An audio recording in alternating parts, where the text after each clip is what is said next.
Hey everyone, Pastor George here with today's Bible study recap. And today we looked at Matthew 1 through 17 in Bible study, which is the genealogy of Jesus, which, you know, on the surface, as one of our people in in Bible study this morning said, is boring.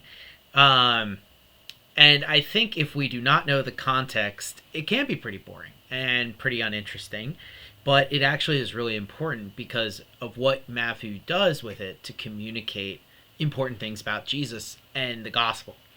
So, I understand that. It's not in terms of style, certainly not the best way to open your gospel narrative in the way that maybe we would expect given our modern lens. But with what Matthew is trying to do, it's very important that he structures it the way that he does. So Matthew is writing his gospel primarily highlighting Jesus's fulfillment of the messiahship.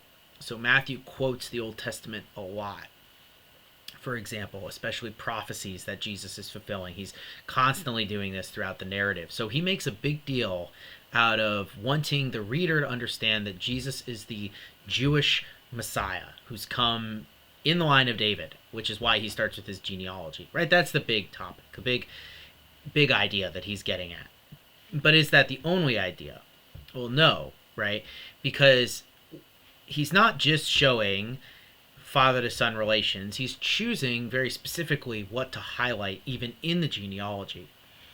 And you see this in several ways. For instance, he leaves people out. He makes it clear that this is a theological genealogy because he has 14 generations that he's spaced out for the purpose of showing that Jesus is fulfilling, like this perfect fulfillment of what people have been waiting for. He shows that Jesus's family includes people that you might not expect, and he also shows that he's not selecting this family in order to make a super awesome, make Jesus look great genetically type of lineage, which we're very familiar with, right? I mean, lots of genealogical services in our own world sell people the idea that they're really, really important, right? That all of your ancestors were these awesome people because that's what we want to believe, right? We want to believe we're related to a king, or we want to believe that we're George Washington's sixth cousin twice removed or something like that. Because being related to famous people is cool and it makes us feel better. And you would expect that if Matthew was trying to show how amazing Jesus was, that he would do a lot of that. But you'll realize he kind of holds back. Yes, Jesus is in the line of King David, but he wouldn't be the only one to be able to claim that. There's other things that are going on that point to Jesus' specific mission. This is just one of the ways that Jesus fulfills the messianic prophecy. He is of the tribe of Judah in the line of David, but he also has a lot more than that, which shows how he's this perfect fulfillment. So for instance, we looked at the women that are mentioned in Matthew's genealogy, which are only mentioned in Matthew's genealogy. Luke doesn't mention any women in his genealogy. So the women that Matthew mentions, he mentions 5. He mentions Tamar, Rahab, Bathsheba, Ruth, and Mary. And all of them come from kind of different backgrounds, but something that relates all of them, it's like, why does he choose those? Well, all of them are unlikely people.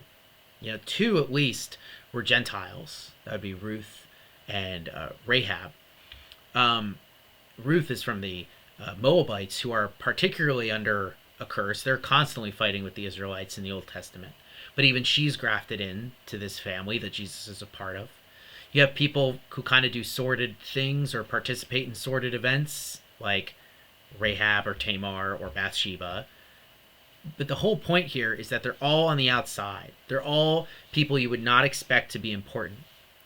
Again, the idea is that the Messiah is supposed to be a king, so you would expect him to be born in the royal household, right? Son of Herod, or the daughter or the son of a queen from some place, right? Like, why not the Queen of Sheba as Jesus' ancestor? Stuff like that. Or a queen that was at the time of the Roman Empire. You would expect that, but it's not the case. that instead Jesus' lineage is linked to these people who are on the outs.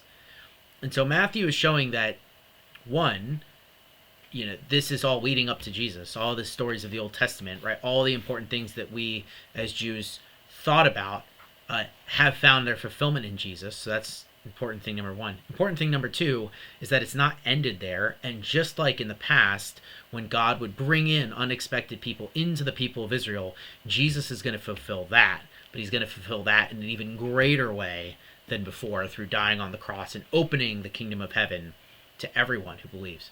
So, very important stuff, right? And that's the first important thing that Matthew wants to get across about the birth of Jesus.